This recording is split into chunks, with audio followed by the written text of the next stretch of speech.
வணக்கம். நல்ல நேரம் நிகழ்ச்சியின் சார்பாக அத்துணை சப்ஸ்கிரைபர்களையும் எல்லா அன்பு உள்ளங்களையும் எனது நண்பர்களையும் வருக வருக என வரவேற்பதில் பெருமகிழ்ச்சி கொள்கிறேன்.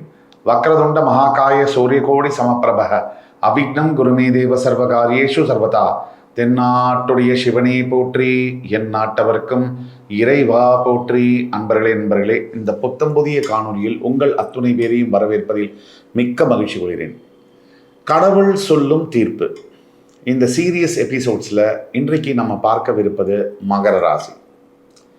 மகர ராசி ஒரு மகத்துவமான ஒரு ராசி. ராசி மண்டலங்களில் எனக்கு மிகவும் நெருக்கமான பிடித்த ராசி மகர ராசி. ஆனால் என்னுடைய ராசி மகர ராசி இல்லை. மகரம் இப்போ ஒவ்வொருத்தருடைய வாழ்க்கையிலும் எல்லா கஷ்டங்கள், நஷ்டங்கள், இன்பங்கள், துன்பங்கள் மாறி மாறி வருது. ஆனால் நம்ம உன்னிப்பாக கவனிச்சோம்னா இதெல்லாம் சுழன்று கடைசியாக ஒரு தீர்ப்பு என்பது ஒன்று வரும். கால சூழ்நிலைகள் மாற மாற நம்ம வாழ்க்கையிலும் நிறைய விஷயங்கள் மாறி கடைசியாக தீர்ப்பு, அதை வச்சு தான் நம்ம நல்லதா கெட்டதா நடந்ததெல்லாம் அப்படின்னு முடிவு பண்ண முடியும். இப்போ ஏத்தமும் இறக்கமும், திடீர்னு பணம் நிறைய வருது, நமக்கு திடீர்னு கடன் தொல்லை, பண கஷ்டம், பற்றாக்குறை, இதையும் நம்ம பார்க்குறோம் இதே வாழ்க்கையில். திடீர்னு பார்த்தீங்கன்னா நம்ம லவ் பண்ணுற பொண்ணெல்லாம் நம்மளையும் லவ் பண்ணுது. திடீர்னு பார்த்தீங்கன்னா நம்ம என்ன சொன்னாலும் ஒரு பொண்ணு கூட நம்மளை லவ் பண்ணாது. திடீர்னு பார்த்தீங்கன்னா பொண்டாட்டி சொன்ன பேச்செல்லாம் கேட்பா. திடீர்னு பார்த்தீங்கன்னா எந்த ஒரு பேச்சு நம்ம சொன்னாலும் எதிர்த்து பேசுவாள். இப்படி வேலை பார்க்குற இடத்துல நல்லா இருக்கு, வீட்டில் சூழ்நிலை நல்லா இருக்கு. ஆனால் பார்த்தீங்கன்னா திடீர்னு பார்த்தீங்கன்னா எல்லாம் மாறுது. பார்க்குறவங்க வரவங்க போகிறவங்களாம் நம்மளை கண்ணாப்பினான்னு பேசுகிறாங்க. அவமானம், அசிங்கம், பண கஷ்டங்கள், கடன் தொல்லை, மன விரக்தி, இது நடுவில் வியாதிகள் வேறு. இப்படியும் வாழ்க்கை மாறுது. இப்படி மாறு வருகின்ற ஒரு சூழ்நிலையில் எல்லா ராசிகளுக்குமே, குறிப்பாக மகர ராசிக்கு கடவுள் சொல்லக்கூடிய தீர்ப்பு என்ன? நான் எல்லாமே நல்லது தான் செஞ்சுருக்கேன், எல்லாருக்கும் நல்லதையே நினச்சேன், எல்லாருக்கும் நல்லதையே செஞ்சேன், என்னை வருத்திக்கிட்டு மற்றவங்களுக்கு நல்லது செஞ்சேன். ஆனால் எனக்கு கிடைச்சது என்னமோ ஏமாற்றம் மட்டும்தான், நஷ்டம் மட்டும்தான், துரோகம் மட்டும்தான். இது எனக்கு ஏன் நடக்குது? இந்த கேள்வி கேட்காத மகர ராசி அன்பர்களை பார்க்க முடியாது. அப்படிப்பட்ட கேள்விகளுக்கு கடவுள் சொல்லக்கூடிய தீர்ப்பு என்ன? இந்த எபிசோடில் எனக்கு ஏன் இந்த கஷ்டம் வருது, என்ன செய்தால் எனக்கு நல்லது நடக்கும், எனக்கு ஏன் இந்த கஷ்டம் வருது, என்னுடைய வாழ்க்கை பாதை எதை நோக்கி பயணிக்கிறது, என்ன செஞ்சா எனக்கு நல்லது நடக்கும், இந்த கேள்விகள் தான் லட்சக்கணக்கான மகர ராசி அன்பர்களுடைய மனசில் இருக்கக்கூடிய கேள்விகள். இந்த கேள்விகளுக்கு தான் நம்ம பதில் சொல்ல போகிறோம். நான் என்ன செஞ்சால் எனக்கு நல்லது நடக்கும் ஒரு பகுதி, கடவுள் எனக்கு என்ன செய்வார், என்ன செய்ய போகிறார், அதே மாதிரி கன்க்ளூஷன் என்ன, எதை செய்யணும், எந்தெந்த காரியங்களை நான் தவிர்க்கணும், இதெல்லாம் பற்றி விரிவாக பேச. இப்போ மகர ராசி அன்பர்களுடைய குணாதிசயத்தை பற்றி பேசணும்னா, வைராக்கியம் கொண்ட ஒரு மனிதர்கள். இவங்களுக்கு எதை செய்தாலுமே அதை துல்லியமாக செய்யணும் அப்படிங்கிற ஆர்வம் இருக்கும்.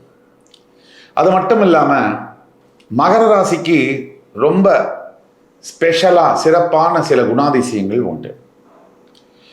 எவ்வளவு பாதிப்பு ஏற்பட்ட வாழ்க்கை தொடக்கம், வாழ்க்கையை ஆரம்பிக்கும் போது ஒன்றுமே கையில் 10 பைசா இல்லாமல் ஆரம்பித்த வாழ்க்கை, தன்னுடைய சொந்த முயற்சியால் யாருடைய உதவியும் இல்லாமல் ஒரு பெரிய சாம்ராஜ்யத்தை ஏற்படுத்தக்கூடிய வல்லமை, அதோடைய ஸ்கில், அந்த நுணுக்கங்கள், அந்த கேப்பபிலிட்டின்னு சொல்லக்கூடிய திறமை, இதெல்லாம் உள்ளது தான் மகரம். அப்படிப்பட்ட சிறப்பான மகர ராசிக்கு 7.5 சனி இந்த ஆண்டு மார்ச் 6 தான் முடிவடைஞ்சது. ஆனாலும் அழுகுரல் ஓயவில்லை, ஆனாலும் காயங்களும் அடிகளும் ஆறவில்லை. இந்த காயங்கள் தந்த ரணங்கள் இன்னும் தீரவே இல்லை. உயிர் பலி கொடுக்கறதுக்கு ரெடியாக இருக்கக்கூடிய பல மகர ராசி அன்பர்கள் கமெண்ட்ஸில் பேசுகிறாங்க. எல்லா யூடியூப் வழி சேனல்கள்லையும் மகர ராசியில் பிறந்தவர்கள் உற்று பார்க்குறாங்க, எனக்கு என்ன நடக்கும், என் ராசிக்கு என்ன இருக்குது அப்படின்னு. அதில் பல பேர் முடிவே பண்ணிட்டாங்க, எனக்கு எந்த ஒரு விஷயமும் வேண்டாம் அப்படின்னு. இனிமேல் நான் இதையும் எதிர்பார்க்கல, எனக்கு மரணம் ஒன்றே போதும்னு எதிர்பார்த்து விரக்தியின் உச்சமாக பேசுகிறாங்க. இதில் என்ன ஒரு இது அப்படின்னு பார்த்தீங்கன்னா, எல்லாருக்குமே தான் நினைக்கிறது நடக்கணும். அது நடக்கலைன்னா அவ்வளோதான். கச்சா முச்சான மைண்டில் வந்து தேவையில்லாத குப்பைகள் வந்து சேர்ந்துடும். தான் என்னென்ன ஆசைப்பட்டாலும் அது கிடைக்கணும், தான் எதை பேசினாலும் அது நடக்கணும். இவங்க ஆசைப்பட்டது நடக்கலை, மகர ராசியான நீங்கள் ஆசைப்பட்டது நடக்கலைன்னா சில பேர் மகர ராசியில் இருக்கக்கூடியவர்கள் ஜோதிடர்கள் போய் சாமி இல்லை இதெல்லாம் போய் இப்படின்னு பேசக்கூடிய நிலைமைக்கு மாறிடுவீங்க. Either it's my way or highway, இதுதான் உங்களுடைய பாலிசியாக இருக்குது. நம்ம நினச்சதெல்லாம் நடந்துட்டுச்சுன்னு வச்சுங்க, நாம தான் சாமி. நம்ம நினைக்கிறதெல்லாம் நடக்குமானா நடக்காது. இப்போ எனக்கு ஏன் இந்த கஷ்டங்கள், மகரத்துக்கு ஏன் இந்த கஷ்டங்கள்? மகரத்துக்கு மட்டுமல்ல, நீங்கள் யார் இருந்தாலும் சரி, 7.5 சனி காலகட்டங்களில் ஒவ்வொரு ராசிக்காரர்களும் தனுசை கேட்டு பாருங்கள், விருச்சிகத்தை கேட்டு பாருங்கள், இப்போ சிம்மத்தை கேட்டு பாருங்கள். இவங்க கோத்ரூ பண்ணக்கூடிய அவஸ்தை என்பது வாயால் சொல்ல முடியாது. அதனால் உங்களுக்கு மட்டும் கஷ்டம் அப்படிங்கிறத நிறுத்துங்க. இந்த பூமியில் எல்லாருக்கும் தான் கஷ்டம் வருது. அதில் 7.5 சனி வரும்போது 30 ஆண்டுக்கு ஒரு தடவை கஷ்டம் வரதான் செய்யுது. நம்ம கஷ்டத்தை பார்த்து வெறுப்படைகிறதும் கோவப்படுறதும் இல்லை எந்த வேலையும் செய்யாமல் ஒரு இடத்துல உட்காந்துக்கிறதும் இதெல்லாம் கஷ்டங்களை மாற்றாது. இந்த 7.5 சனி காலகட்டங்களில் ஜனங்க நம்மகிட்ட ஜாதகம் பார்க்க வரவும் கூட அவங்களுடைய எதிர்பார்ப்பு என்பது பாசிபிளே இல்லை, சாட்டிஸ்ஃபை பண்ணவே முடியாது. ஆல்ரெடி மனசில் ஒன்று நினச்சிட்டு நம்மகிட்ட வராங்க, இது நடக்குமா, இது இப்படி ஆகுமா, அப்படி இருக்குமா, இது இல்லைன்னு சொன்னோன்னு விரக்தி ஆயிடுறாங்க. சரி சார் அவ்வளோதான், நீங்கள் விட்டுருங்க. இது புரியவே இல்லை. பொறுமையும் நிதானமும் மட்டும்தான் எல்லா பிரச்சனையும் தாண்டி ஜெயிக்க முடியும். அவசரமோ கோபமோ தோல்வியை தான் தரும். இதில் வந்து மாற்றுக்கிறதே இருக்க முடியாது.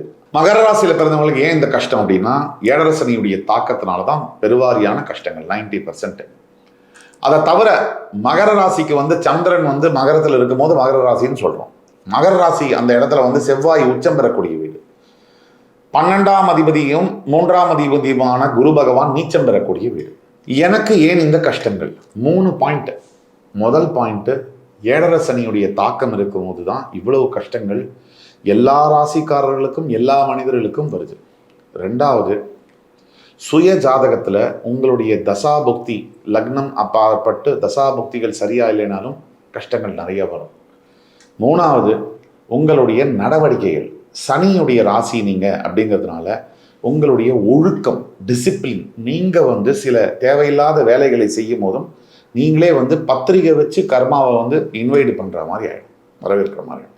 இந்த 3 தான் காரணம். எனக்கு ஏன் இந்த கஷ்டங்கள்? வாழ்க்கை பாதை எனக்கு எதை நோக்கி பயணிக்கிறது? என்னுடைய மகர ராசி அன்பர்களுக்கு வாழ்க்கை பாதை எதை நோக்கி பயணிக்கிறது? சூப்பரான ஒரு ரொம்ப அருமையான நல்ல நேரத்தை, வெற்றியை நோக்கி பயணிக்கிறது. முதல் காரணம், குருவுடைய பார்வை உங்களுக்கு கிடைச்சிருக்கு. 2வது காரணம், 7.5 சனி உங்களுக்கு போய் 3ஆம் இடத்துல ராசிநாதன் உட்கார்ந்தது மிகப்பெரிய யோகம். அதை தவிர மகர ராசி அன்பர்களுக்கு இப்போ 3வது பாயிண்ட் என்ன, வாழ்க்கை பாதை எதை நோக்கி பயணிக்கிறது அப்படின்னா, உங்களுடைய சுய ஜாதகம் மட்டும் ஓரளவுக்கு சுய ஜாதகத்தில் லக்னாதிபதி தசாபுக்தி நல்லா இருந்ததுன்னா உங்களை வெல்ல ஒருத்தர் பிறந்து தான் வரணும். அப்படிப்பட்ட காலகட்டங்களில் நீங்கள் இருக்கீங்க. கோச்சாரம் முழுமையாக உங்களுக்கு சப்போர்ட் பண்ணுது. உங்களுடைய குரு பார்வை, உங்களுடைய ராசியாதிபதியுடைய 100% ஆதரவு என்பது உங்களுக்கு இருக்குது. இப்போ எதை நோக்கி பயணிக்கிறேன்னா, இதுவரைக்கும் உங்களுடைய வாழ்க்கையில் நடந்த அசிங்கம், அவமானம், தோல்விகள் இதையெல்லாம் தாண்டி ஒரு வெற்றி பாதையை நோக்கி தான் வாழ்க்கை போகிறது. உடனே கமெண்ட்ஸில் எழுதுவாங்க, அதெல்லாம் ஒன்றும் இல்லை, இவர் பொய் சொல்கிறாரு, இவர் டூப்ளிகேட்டு, இப்படிலாம் பேசுவாங்க. நமக்கு அதெல்லாம் கவலையே இல்லை. ஏன்னா நமக்கு வந்து யாரும் நம்மளை பாராட்டணும் எதிர்பார்த்து பேசலை, யாரும் நம்மளை வந்து டிப்ரிஷியேட் பண்ணி அவமானப்படுத்தணும்னு எதிர்பார்த்தும் பேசலை. என்ன வேணால் பேசிக்கிட்டோம். நல்லதை உண்மையை உறக்க சொல்வோம். என்ன செய்தால் எனக்கு நல்லது நடக்கும்? மகர ராசி அன்பர்கள் உடனடியாக உங்கள் ராசிநாதன் சனி பகவானை வழிபட தொடங்க வேண்டும். அதே மாதிரி மகர ராசி அன்பர்கள் இன்றைக்கு ஆஞ்சநேய சுவாமி வழிபாட தொடங்கணும். ஒவ்வொரு மகர ராசிக்காரர்களும் சுந்தரகாண்டம் வாங்கி வீட்டில் படிக்கிற பழக்கத்தை தொடங்கணும். இன்னையிலேருந்து 48 நாளைக்கு சுந்தரகாண்டம் படித்து ராமருடைய படம் இருந்தால் அதுக்கு பூமாலை சாத்தி அபிஷேகம் செய்து பானகம், நீர்மோர் இது மாதிரி தானமாக தயிர் சாதமெல்லாம் வழங்குவது லைஃப்பை மாற்றி அமைக்கும். அதே மாதிரி 2வது, தான தர்மங்களை செய்ய வேண்டும். சனீஸ்வரனுக்கு அதான் பிடிக்கும். நிறைய தர்மம் செய்யணும், அதே மாதிரி சுய ஒழுக்கத்தில் முதல்ல அடுத்தவங்களை கோபமாக பேசுறது, துச்சமாக பேசுகிற பழக்கத்தை விட்டுறணும். 2வது, அவசரமாக எந்த முடிவு எடுக்கிறதையும் விடணும். 3வது, பிடிவாத குணத்தை விடணும். இந்த 3த்தையும் விடணும். இது ஒரு பரிகாரமே, மிகப்பெரிய எஃபெக்டிவான ஒரு பரிகாரம். உங்களே நீங்கள் ஒரு பைசா செலவில்லாமல் மாற்றிக்கக்கூடிய பரிகாரம். அதே மாதிரி 3வது, அதாவது உங்களுடைய குலதெய்வ வழிபாடு மட்டும் இல்லாமல் தூரத்தில் இருக்கக்கூடிய ஒரு முருகன் ஆலயத்துக்கு நீங்கள் போய் வழிபட்டு வந்தால், செவ்வாய் உச்சம் பெறுகின்ற காரணத்தினால் தூரத்தில் இருக்கக்கூடிய முருகன் ஆலயம், சிறுவாவை முருகன், அந்த மாதிரி ஏதாவது தூரமாக மலை மேலே இருக்கக்கூடிய முருகன் ஸ்தலத்திற்கு போய் வந்தால் உங்களுக்கு வாழ்க்கையில் பெரிய மாற்றங்கள் நடக்கும், நல்லது நடக்கும். கடவுள் என்ன சொல்கிறார் மகர ராசிக்கு? கடவுள் என்ன சொல்கிறார் தீர்ப்பு அப்படின்னா, இவ்வளவு ஆண்டுகள் நீங்கள் பட்ட வாயில் சொல்ல முடியாத, விவரிக்க முடியாத தொல்லைகள், துன்பங்கள், அது பெரிய பாதிப்புகள். சிலவற்றை நீங்கள் இழந்ததை திருப்பி பெற முடியாத அளவிற்கு மனைவியை, கணவனை இழந்து, குழந்தைகளை இழந்து, அந்த பாசம் பந்தத்தை மனசில் ஒருத்தர் மேலே வச்சுட்டு திருப்பி அதை எடுக்க முடியாமல் அவஸ்தைப்பட்டு டெய்லி விஷம் மாதிரி வாழ்ந்து கொண்டிருக்கக்கூடிய மகர ராசி அன்பர்களுக்கு, நல்ல பதவியில் இருந்த வேலை போய் அவமானப்பட்டு, நண்டு சுண்டெல்லாம் நம்மளை கேவலமாக பேசுகிற அளவுக்கு அவமானப்பட்டு தவித்து கொண்டிருக்கக்கூடிய மகர ராசி அன்பர்களுக்கு கடவுள் சொல்லக்கூடிய தீர்ப்பு, நீ பொறுமையாக இருந்திருக்க இதுவரைக்கும், இனிமே நீ ஜெயிக்க போகிற, அமைதியை கடைபிடி, நிதானத்தை விட்டுறாத, ஒரு ஹோப்லெஸ்ஸாக நம்பிக்கை இல்லாமல் இருக்காத. இப்போதான் நீ நம்பிக்கை வைக்க வேண்டிய ஒரு காலகட்டங்கள். இந்த காலகட்டத்தை விட்டுறாமல் இன்னும் சரியாக 3லேருந்து 6 மாதம் பொறுமையாக இருந்தேனாக்க உங்களுடைய பிறப்பு ஜாதகத்தில் ஓரளவுக்கு லக்னாதிபதி தசாபுக்தி நல்லா நடந்ததுனாக்க நினைத்து பார்க்க முடியாத அளவிற்கு பெரிய வெற்றிகள் காத்திருக்கு. எல்லாருமே வாழ்க்கையில் நல்லா கவனிங்க. ஒரு மனிதனுக்கு பார்க்கக்கூடாத கஷ்டங்கள், நினைத்தே பார்க்க முடியாத துன்பங்கள், உடல் ரீதியான வியாதிகள், வேலை போச்சு, பணம் இல்லை, அசிங்கம், கடன் தொல்லை, கடனை வாங்கி அசிங்கமான வார்த்தைகள், நம்பின கணவன் நம்பின மனைவி விட்டுட்டு போயிட்டாங்க, விவாகரத்து, குழந்தைகள் தொல்லை, இப்படியெல்லாம் தவிச்சு